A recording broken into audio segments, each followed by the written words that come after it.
Welcome to From Caving In to Crushing It, the podcast for those who find themselves immersed in adversity and choose to write their story instead of having others write it for them. I'm Drew Deraney, and I'm your host. Hey, Whitney, how are you? Hi, Drew. Doing well. It's good to see you. Thanks so much for coming on. I always thank my guests. I thank who introduced us to each other. And this was Phil Reed through his Phoenix National Network. So thank you, Phil, for introducing Whitney and me. There's always a reason why people introduce people, and I think Whitney and I know why. We got a lot in common, and this is a great time to get to talk and get to know each other even better, and let the audience know a little about you, because you've got a great story to tell. I have you on for a variety of reasons, but I talk about often that in life, we're taught that life is linear. The people who teach us that don't do it maliciously. It's an intent to either protect us or hope for the best. And they'll say that if we do the right thing, all the right things, A plus B plus C, it's going to equal D and everything's going to be fine. And it's that case in the beginning, and then something happens. So I say life is linear, and then it's not. You have that external circumstance that kind of gets in the way and turns your life into a circuitous route. I also feel that there's three types of humans out there. I'll say for your purposes, three types of women. You'll have woman number one, who's got so many blind spots that she doesn't see when things are in front of her that can offer her some opportunities to change her life. And she just goes through life the way it is and nothing changes. And then woman number two has more of a heightened self-awareness, and she notices the adversity, yet she's the victim. It blames other people. Life is the way it is. I can't change it. I'm just going to keep doing life the way it is. It's the cards I was dealt, and nothing changes. Woman number three is the woman I have on this show. You're woman number three. Woman number three has a much more heightened self-awareness. Her mindset is more of a growth mindset, and she's very well aware the adversity is happening, and she's sick and tired of the way things are going. And she's saying, you know what? This is not a barrier. This is an opportunity to change something, to become a stronger woman, and I'm going to take it on. And I've added three subsets to woman number three when I've really been thinking about this, that there's three potential opportunities for woman number three. The first one, subset one, I call her, is the one who wants to do some changing and has no clue how to start. Total paralysis. And so she struggles in taking that first step. Woman three, subset two, is the one who knows what to do, yet has a community of colleagues, people around who really aren't there to help be the expert and guide her in the right direction. So she does make some actions, but she's taken advantage of and doesn't really find her way, and it takes a lot longer. But woman number three, subset three, has a community, a supportive community of experts, and she knows who to go to, and that's the route she goes. And it may take a little while, but she finds them, and she ends up where she is now, which is you. So I want to give you the opportunity to reach back as far as you need to grab that defining moment. It could be multiple moments, but that moment that was either the tap on the shoulder, the whisper in the ear, or like I needed 6 years ago, the 2x4 upside my head to wake me up, to really say, shoot, Whitney, there's a better way to live, and I'm going to find it. I'm going to do something different to become the woman you are now. Can you share that with us? Yeah, absolutely. And I agree with those different types. And I've met people at all stages. I've had a few different points in my life that have been turning points. But the earliest one in my adulthood that I remember was when my son was about 5. I had my son at 24. Okay. I felt like I was 16 at the time. It was not a very stable situation. I was doing the best I could, but really struggling. And the relationship with his father was toxic, and I tried to stay in it for as long as I could. I tried to keep the family together, and it just wasn't possible. It wasn't healthy. Yeah. So I ended up single. And I just remember this day that I was at work in Miami at Royal Caribbean's headquarters. And my son was at the daycare downstairs. So I'm at work and 7:00 p.m. is approaching. And I typically would work until 7 because the daycare was open till 7. And I remember just feeling pretty miserable. And I grew up with a single mom that worked hard. And I grew up believing that women can be anything and that men and women are equal.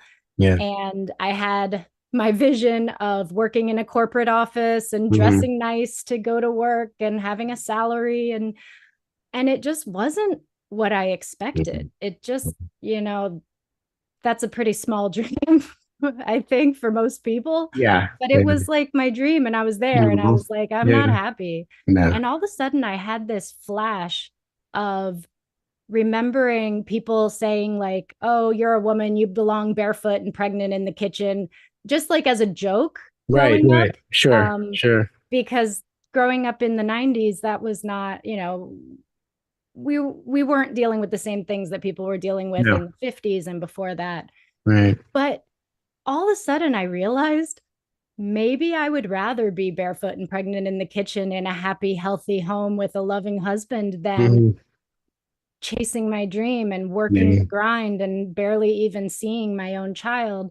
And it was a pretty depressing thought. And it really started my path of exploring my femininity. And exploring that men and women, while equal and both deserving of different opportunities and both having a diverse range of different people with different strengths and all of that. I had been trying to put myself into a box that was not really me. And that moment, I found a coach that really taught about feminine energy and communication and relationships and self-worth and all of these things that I didn't know I needed. And I also started going to therapy. And so that was the beginning. I don't think that it was like a massive, huge turnaround in that moment, but it did help me to manage myself better and also to attract my husband, who, the story that after 5 years together, my husband passed away very suddenly and unexpected. You've gone through a lot. You had that shift to start thinking differently and do different, and you met him. And I'm sorry that happened. That's another pivotal moment in your life. When that happened, how did you stay strong? I woke up on Friday the 13th to my husband not breathing. Jeez. And it felt really surreal. Like this isn't really happening. Like I was almost like watching it. And I remember having a thought like, what am I supposed to do? How am I supposed to feel? How am I supposed to look? Like, am I doing this right? Like so yeah, it was just the craziest. His mom was out of town. His sister was out of town. I had to call them and tell them what was happening. And it just was total shock. Like I feel it all in my body right now. Tingling in not a good way. Of course. How long ago was that? That was in 2017. So 7 years ago. 7 years ago. And how did I get through it? How was I strong? I mean, I definitely had my coping mechanisms, which I can see more clearly now that I've learned a lot more since then. I allowed myself to grieve. I allowed myself to have ups and downs. A lot of people from the outside, they have an idea of what grief should look like. And like, I have a friend that also lost her husband, And she posted a picture a few weeks after, and she was smiling, and somebody put a comment in the photo, like online, that was like, why are you smiling? Like, you lost your husband. And people don't realize that grief is a roller coaster. I remember being with his family and his friends, and we would be crying, talking about him. And then someone would share a funny story about him in high school, and we'd all laugh. And it was like just this wild emotional ups and downs and craziness. So I allowed that as much as I could, so that I wasn't pushing it down and just letting it fester, because when we do that, it will erupt later in other ways. And I also went into a self-discovery journey and a healing journey. And I left my corporate job, which you did. I just didn't have the passion for it anymore. And so I became a matchmaker, which I was really excited about and driven. Wow. I love working with people on such a personal level. Right. Well, it is an amazing journey you've had, and we see those things that happen to us in life, and while we're going through them, we don't see any positives. We don't see how we can grow from it or how we learn from it. And the truth is that human beings need to have pain in their life to understand the difference and the distinction between different ways of living. It's just, it's unfortunately, it's part of life. And there's a song it's a Christian song. And in it, there's a line that says there's purpose in the pain. And part of self-discovery is finding out who you are and what the purpose is in the pain that you've had in your life, and how you can grow stronger from it and learn from it. And, and grief is different for everybody, right? So the person who put that in the comment, that's wrong. That's she or he may grieve differently. It's not us to say or to critique how people grieve. The key thing is to grieve, to let it happen, because I've suppressed grief. And when you finally want to address it, it just takes, you got to dig deeper and work harder to adjust. Now, and you really have to listen to your own intuition. I had a lot of people that judged me because I was in another relationship a year later and moving on with my life, and left the house. And when it first happened, I remember literally saying, I'm not moving for 10 years. I'm not dating for 10 years. I'm not doing anything different. I'm just staying in this house. I'm staying in this life. Like, I'll figure it out. And here I am 7 years later, and everything's changed. I'm in a new state, in a new house, new school for my son, new friends, new business, new industry, like everything. Well, that journey in and of itself, those 7 years is pretty powerful too, because I love the way you met your current partner. Can I say his name? Yeah. Tim. And I'd love for you to tell that story, because you made an adjustment going from corporate to being a matchmaker, right? You had so much wisdom through experience. And I'm going to let you now go into the story of how you met Tim, because I love that story. I love it. Yeah. This story, guys, it shows you how anything can happen. Yeah. If you stop taking control of your life and you just be and let things happen. Go ahead. He likes to say that we met on Grindr. Okay. Which I think it is a dating app. Yeah, that's a gay dating app for men. So just I got it. I did not know that. Okay. But so I started working as a matchmaker, which I'm not a matchmaker anymore. I'm a coach. So I help people with the internal work. I see. But I do work with a matchmaking company also, supporting their clients while they're going through the process. But I started working as a matchmaker a year after my husband passed. I went back to work. Everyone said don't make big changes for at least a year. Yeah. So I did that. I stayed in my job until I was like, no, I definitely want to leave. And I wanted to wait a year to be in a relationship. Dating was weird for me personally, because if you lose your father, they're still your father. If you lose your brother, it's still your brother. If you lose your husband, it's still your husband.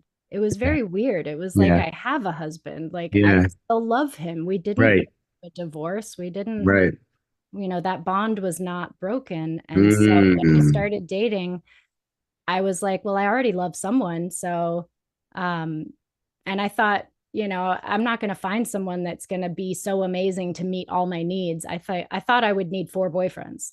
Yeah, I mean, I understand. One's good for this, one's good for this scenario, one's good here.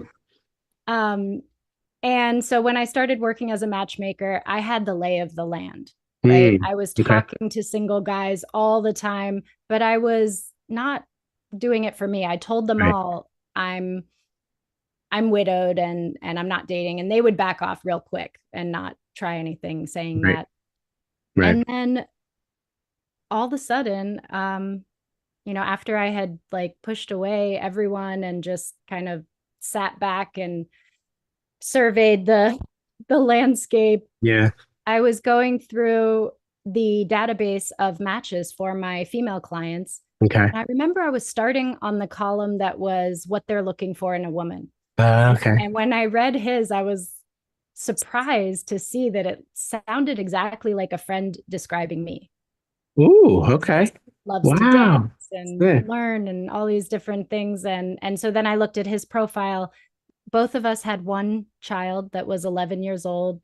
Okay. We both had, connections to music and dancing and Sicily, and just seemed to have a lot in common. He was 10 and a half years older than me. So I wasn't expecting to be with someone that was, 10 years older, but he was cute and I liked him. So I reached out to someone and said, hey, I think I have a match for him. Me. I love that. So we went out, and it took probably 3 months for us to have our first 4 dates, and really slow in the beginning. And I have a tendency towards getting anxious in the dating phases. Yeah. So, but I knew enough then to have the tools to let it go, to continue to date other people, like all the things that I teach people now in my love coaching. I think helped us to become a couple, because if I would have just jumped all in right away, scared him away and probably would have flamed out. So we let it simmer and take its time. And then after those first few months, then we were all in, and it was great and still great. We've been together almost 6 years now.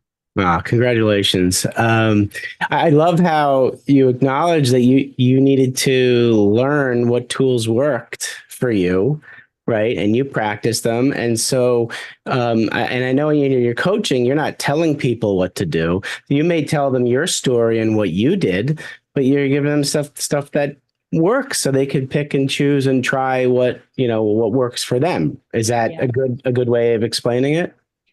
Yeah, definitely. I do a lot of foundational work. Okay. So I like to work with people for at least 3 or 4 months, because we work on their relationship with themselves, their self-talk, their ability to self-soothe. Yeah. And all of this is required before you enter into the tumultuous emotional minefield that is dating in this modern world. Right. And everybody, you're either broken apart by all of the awfulness of dating, or you're walled up so that you can't feel anything. And that's what I see. And it doesn't work. Neither of those work. We need to be able to be open and be vulnerable and share some of our heart, even at the risk of getting it broken. Right. Now, that's a good point. And that brings us to something you and I are working on, which I'll mention, later on in the show. But the differences between men and women, many men, from what you have told me, when you look at either events, it's hard to find, or challenging for you to find those, I want to say, strong men who appeal to the strong women out there. And it's a numbers game. Many more women out there than men who fit what you're trying to do. How's that for an assessment? And tell me a little about the landscape, men and women out there, and what the men are like now. So online dating was supposed to make everything easier, and it's just really complicated things. And now most people have this impression that there's an endless supply of people, right? There's plenty of fish in the sea, and they don't take a lot of people seriously. And they just, go through one after the next and move on. And any little thing that happens, it's like ending. There's not a lot of knowing how to work through things. And I don't believe that relationships should be a lot of work. Okay. Like, I was told that back when I was in a toxic relationship. Oh, relationships take work.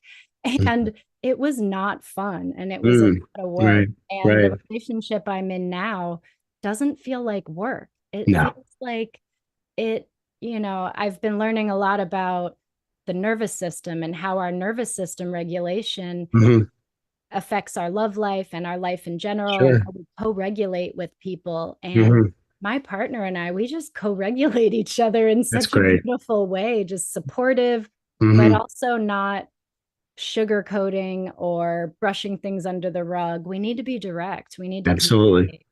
And I know one of the things you said you were going to ask me was, if I had my 10-year-old self in front of me, what advice would I give? And what popped into my mind was, speak up, girl. Yep, absolutely. Speak your truth. If you're not happy with something, I mean, there's so many times in my life where I was in this people-pleasing mode where my feelings were not as important as anyone else's. And I just would, take it for the team or push it down so that I didn't cause a conflict. And of course, I'm still a work in progress and still working on it, but I definitely speak up now. I speak my truth. And my personality type is not one that is really in your face and needs to be talking in center of attention all the time.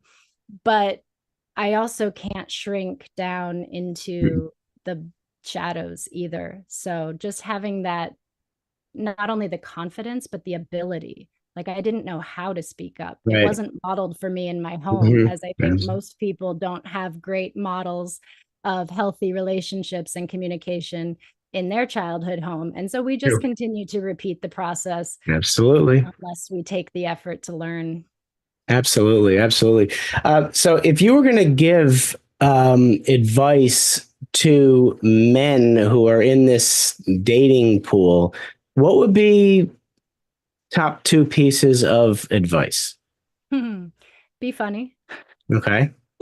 Be authentic, be real, but not to generalize too much, but there are general differences between men and women. Men tend to be very visual creatures. And unfortunately, this modern dating world has made women very visual also, because we're just looking at a picture and a few words and swiping, and it's not natural. We shouldn't really be just looking for a good-looking guy, because while there are good-hearted, good-looking guys, there's a lot that are not. And we're chasing after this thing that we want that really is not very valuable in our life. How attractive your man is not that important. Like, you need to have some attraction to him, but he doesn't need to be a 10 out of 10, 6'2", 6-pack abs. Like, especially if you're trading off other more important things for that. So the way that the online field is now is basically the top 10% of men are the men that all the women want. And the other 90% of guys are struggling to get a woman's attention. Interesting. So, be funny, be clever, be unique, be different. Make them feel special. Make them feel like you see her. Because if you just say, "Hey, beautiful," just like every other guy says to every other girl, she's not going to give you the time of day if there's nothing else drawing her in. So I think being playful, bantering, being silly, and definitely being unique, because nowadays people are having the same stupid conversation over and over and over. Hey, how are you? Good. What are you up to? Just got home from work. What are you doing? Making dinner? Spaghetti? Okay. Like, boring. Yep, Have absolutely. some questions to ask, have some stories to tell, like get on the phone and be on the phone together, share your voice. Like, you can't just expect to follow what everybody else is doing.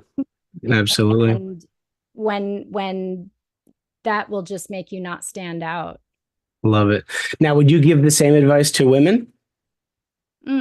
Or what would you tell women? No. Top. Okay, good. I would love to hear the top few pieces of advice for women on this in the dating game.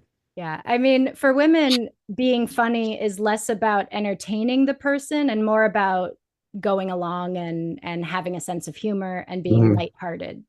Okay. Like, if a guy says something really inappropriate, instead of just responding with anger, because it's not about him, it's about you. And if every time that I come across a rude person, I get then that's not good for my health.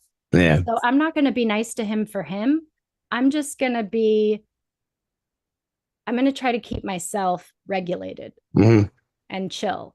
And so if someone says something inappropriate, I might just block them and move on and not give it any time or thought, but I might just like throw something back that's funny. Right. Like one of my clients, a guy asked for nudes. You got any nudes? And she sent him a picture of color swatches of nude type of paints and sent that. And I don't know what ended up happening with that, but it's just funny. And it's just, you can enjoy your dating experience a lot more when you are lighthearted and you take things with a grain of salt and you don't let it mean something about you. That's the biggest thing that I see with a lot of women is we internalize it and we get insecure and we think that if the guy we really like doesn't like us, then we're not worthy, we're not good enough, we're not skinny enough, whatever it is. That's a good point. Yeah, both genders take things too seriously, I believe, and do take things personally. And actually, a colleague of mine told me she suggests people have a Q-tip on their desk, or at least a Q-tip placed all around where they are. And I'm like, why? And Q-tip says, quit taking it personally. Q-tip. I've never heard that. That's nice. So I got a Q-tip on my monitor here. There we go. Drew, quit taking it so personally. So I took the tape off. It's funny. I mean, you got too many of us take it too personally, and life is short. Yeah. You gotta enjoy it. It's hard not to take things personally. It is. I mean, especially if you go, if you've gone through stuff in relationships, and many of us are overcautious, right? So we will, we have that protective shell protecting us because we don't want to be hurt anymore. So that's going to be a nice challenge for you, helping the men in this arena, getting them to start to feel feeling comfortable being uncomfortable. Getting out of feeling comfortable in your skin, but trying to get out into environments that make you feel uncomfortable and be vulnerable. Being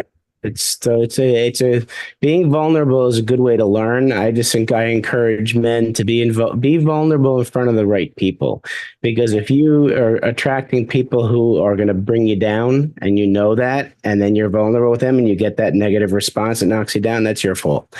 So, be very careful who you put yourself in front of. And when that's a good person, then go for it and see what happens. Yep. And what I hear from a lot of women is that they're tired of men not putting in any effort and stepping out. And I think a lot of women are not doing that lately either. But the women I work with, they're putting some effort and attention into their dating experience. Yeah. And they want a man that's going to plan things, that's going to take the lead, that's going to pay for the dates. And it's not about being entitled or greedy. for most of these women, if you take her on a cheap ice cream date, it's Mhm. just as nice. Like, we don't need a fancy 5-star dinner every time, Right. and to be like showered with gifts and Yeah. all of that. That has its own level of toxicity. Right. But a lot of women are just tired of picking up the slack for guys. You and I will be talking about the Right. differences between men and Right. women, right? And Right. bridging the Yep. divide in our upcoming training we're doing together. Absolutely. But a lot of women are just struggling. Well, women take on a lot of the emotional burden and the household burden and a lot of the things that go unseen and unpaid and unappreciated. And then we're expected to also handle 50% of everything else. Right. And Absolutely. it's a lot. And it's really needed to have partners that are empathetic of each other, who can put each other in, be in each other's shoes. No, it's true, and it's good to hear from you that there are women out there who do appreciate the. There are men who are still chivalrous, who do have the traditional mindset of offering to pay, holding the door open for the woman. But you hear in society, mainstream society makes it seem like there is no place for the male, that I'm not going to say the stereotype, but being masculine doesn't mean you have to be that toxic masculine they're talking about. You can still be, make the plan and even it's a lot of it's communication too, because if you want to make sure it's okay with the person, you can ask them, would you like me to order for you, or you want to order yourself? Because it used to be where the guy would find out what the woman liked and order for her, that kind of thing. It is an interesting scene out there, but it is doable. And you have somebody like Whitney on your side. Women out there, certainly very doable to find the right guy for you. Yeah.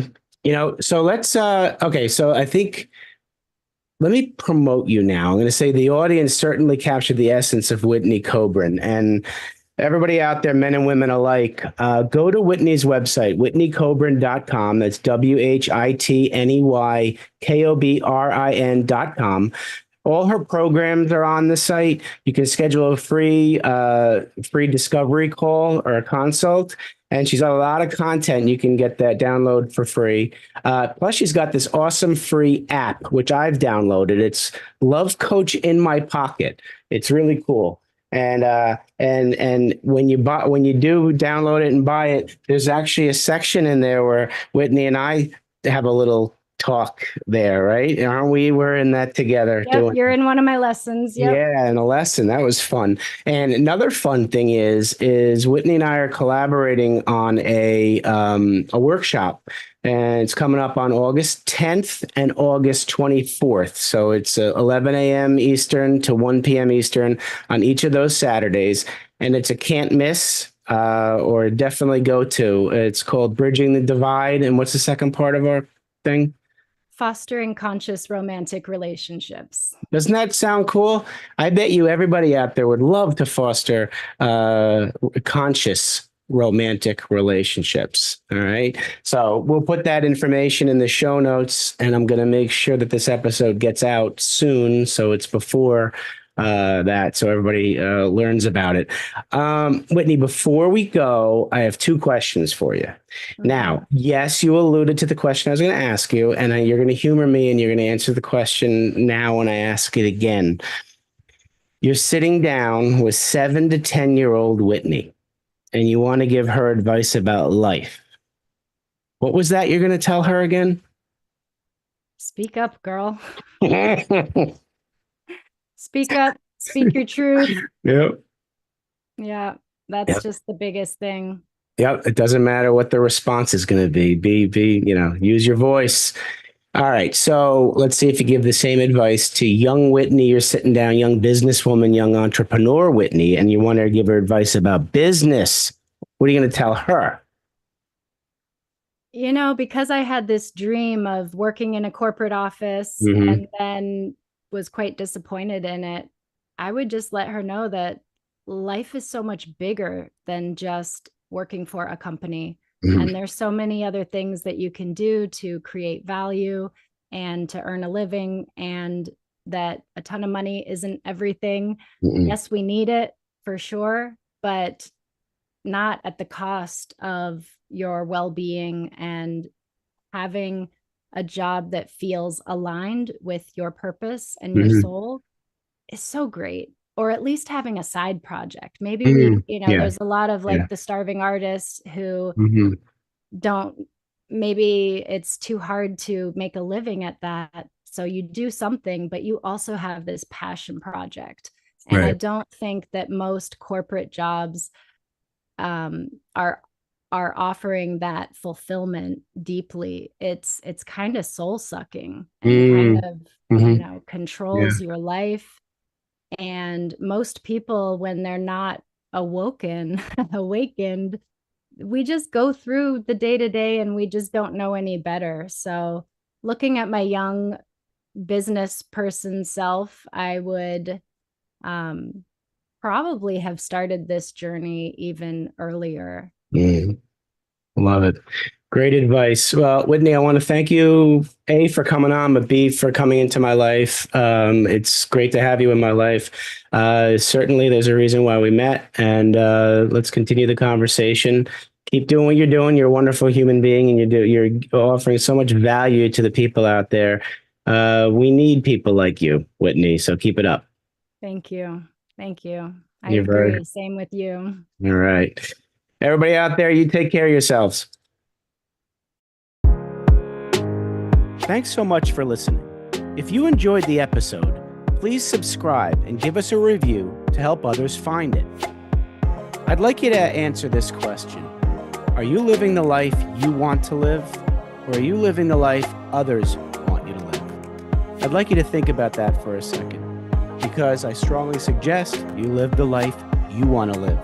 If you want to learn more about what I stand for and my services and how I'm able to help many men get out of their own way, please go to my website at www.profitcompassion.com. Feel free to also email me at drew@profitcompassion.com. I'd love to have a conversation with you. Take care of yourself and choose to write your own story instead of letting others write it for you.